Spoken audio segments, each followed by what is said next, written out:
Yo tengo demasiados años en este ejercicio. He visto demasiadas elecciones presidenciales,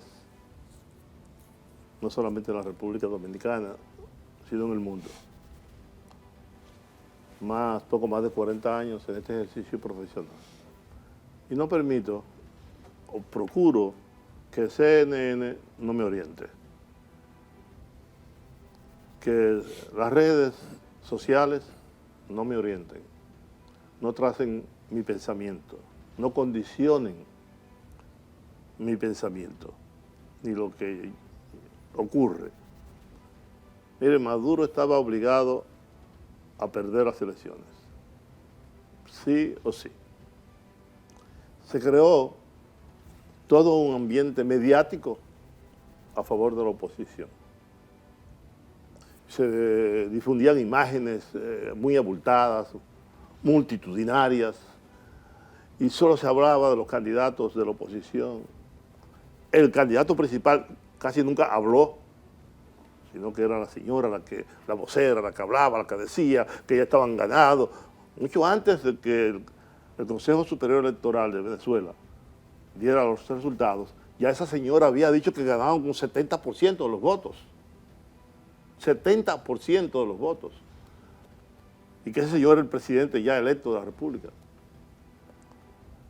Y yo estaba viendo todas las imágenes en las redes, las acusaciones de represión, de atropellos, etcétera, todas esas cosas.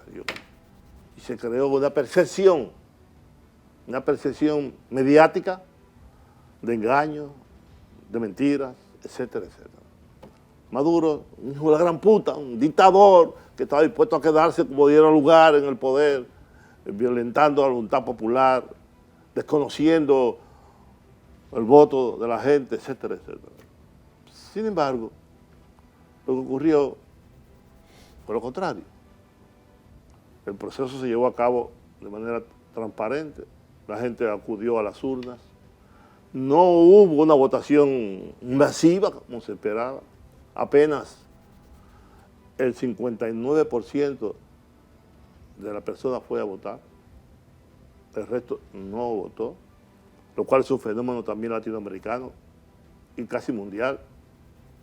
Pasó aquí en la República Dominicana, tanto en las elecciones, es más, de tal modo que incluso Leonel Fernández, que era el principal candidato de la oposición en la República Dominicana, dijo que el presidente Luis Abinader no ganó las elecciones, sino que la compró. Y lo que a mí me preocupa es el sentido hacia dónde va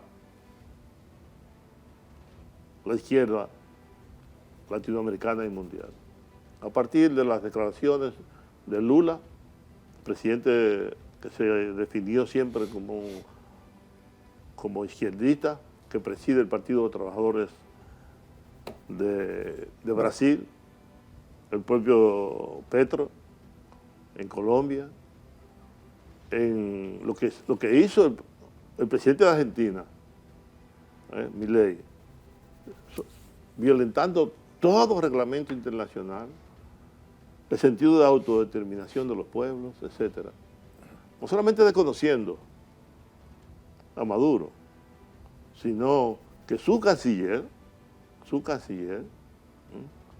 mucho antes de que se produjeran los resultados, ya había dicho que no reconocería un eventual gobierno. Él tenía que ganar obligatoriamente la oposición. De lo contrario, fraude. Ustedes saben que en Venezuela el voto es automatizado, lo cual hace muy difícil. Hasta ahora, ni siquiera el gobierno de los Estados Unidos ha dicho que fue fraude, que se escamoteó la voluntad popular. Ha sido cuidadoso en ese sentido.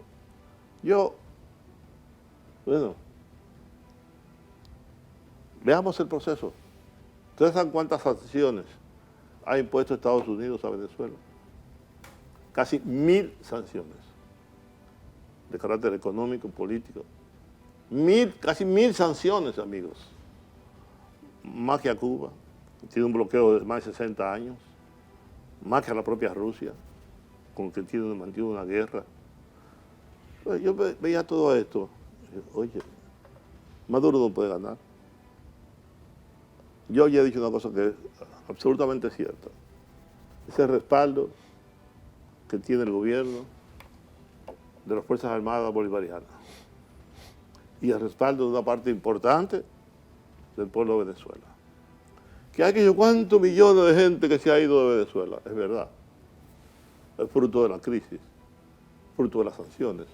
Pero la gente nos dice que habían 6 millones de colombianos, 6 millones de colombianos viviendo en Venezuela. ¿Cómo va a ser? Que 6 millones de colombianos se quieran ir del país. A Venezuela precisamente. Y le voy a decir algo más. Yo no sé si Maduro le ganó limpiamente. Yo estuve viendo lo que dice el Consejo Superior Electoral. Los resultados, y aquí tenemos un disquete con todas las mesas electorales y los resultados de las mesas. Mesa por mesa. Se lo vamos a entregar a todos los partidos, se lo vamos a entregar a todos los delegados. Ahora, Maduro no estaba compitiendo junto con este señor. Había otros candidatos, que también es otro problema. 3 opositores de Venezuela reconocen resultados del Consejo Nacional Electoral. 3. Quedan 12. No era Maduro y este señor. No, eran 12. Y una parte de ellos reconoce el triunfo del presidente Maduro. Aquí están los 3. Benjamín Rousseff, Daniel Ceballos, José Berito. Reconocen el triunfo de Maduro. Son candidatos venezolanos. Entonces, admitamos los hechos. No permitamos que el prejuicio, que aquella campaña que se ha desatado contra el presidente Maduro, acusándolo de dictador, de aquello, de lo otro, etcétera, etcétera. Yo estuve viendo la cantidad de presos. Aquí en este país hay más presos que en Venezuela. Hay más crímenes que en Venezuela. Una cosa es lo que nos dicen los medios de comunicación. El panorama que se dibuja sobre los presidentes adversos.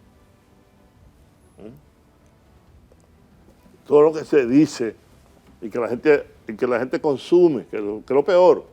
La gente da como hecho todo lo que dice CNN. Y CNN tiene un poder y una influencia terrible en los medios de comunicación latinoamericanos. Y la prensa, esta prensa maldita,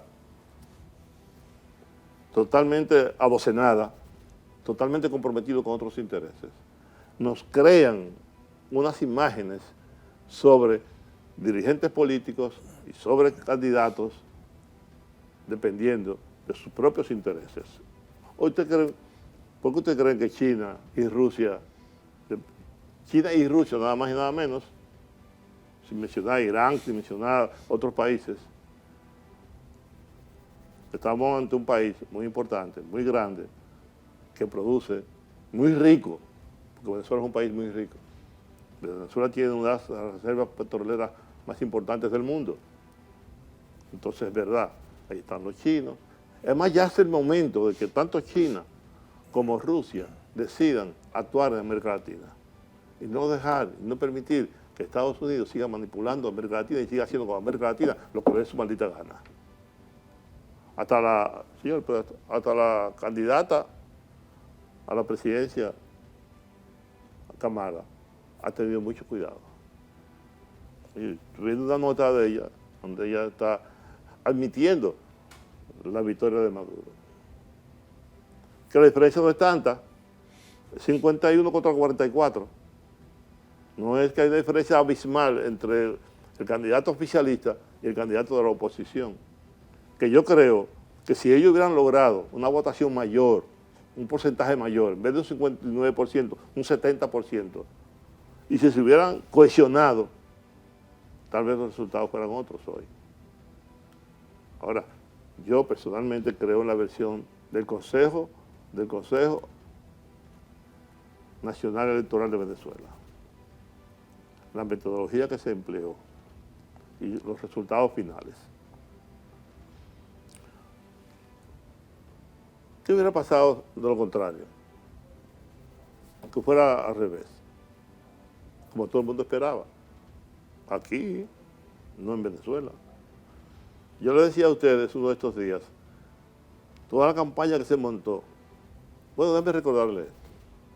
Los países de América Latina crearon a la CEI, eso era agencias latinoamericanas de comunicación, para competir con las agencias grandes norteamericanas y mundiales, Frempress, UPI, etcétera, etcétera. Lamentablemente, y aquí había una, y yo era el corresponsal de la agencia de prensa de la República Dominicana, después de haber estudiado en Italia. Y yo le digo a ustedes, solamente subsisten hoy, importante, Notimex de México, Prensa Latina en Cuba, que sigue funcionando bien. Pero ¿cuántos de ustedes vieron Telesur ayer? Yo estuve viendo permanentemente Telesur, que es precisamente para evitar eso. Que estas agencias grandes, que estos medios de comunicación grandes, como CNN, por ejemplo, ¿no?, fueran los que, porque quien dirige los medios de comunicación, dirige el poder. Y los medios de comunicación juegan el papel que le asignan sus dueños. Y los dueños no suelen ser los periodistas, son empresarios, con intereses. Hoy, ¿quiénes son los dueños aquí de la prensa? Del Listín Diario, del Caribe, de Diario Libre. ¿Son los periodistas? No, son los empresarios, que tienen intereses muy grandes y muy poderosos en cada uno de nuestros países y que al fin terminan dirigiendo las sociedades. Pero yo, por eso insisto en que CNN no me orienta, ni las redes sociales, que son manipuladas y controladas por ellos también. Yo puedo tener mis diferencias con Maduro, y las tengo. Por cierto, ayer era el natalicio de Hugo Chávez. Hugo Chávez hubiera cumplido ayer 70 años de edad, que es el líder de la Revolución Bolivariana. Y todavía hay muchas cosas por verse en Venezuela, muchas cosas por verse, porque Estados Unidos no se ha quedado de brazos cruzados, como no lo ha hecho en otros países. Yo, desde que Estados Unidos apoya a alguien, yo lo veo con recelo.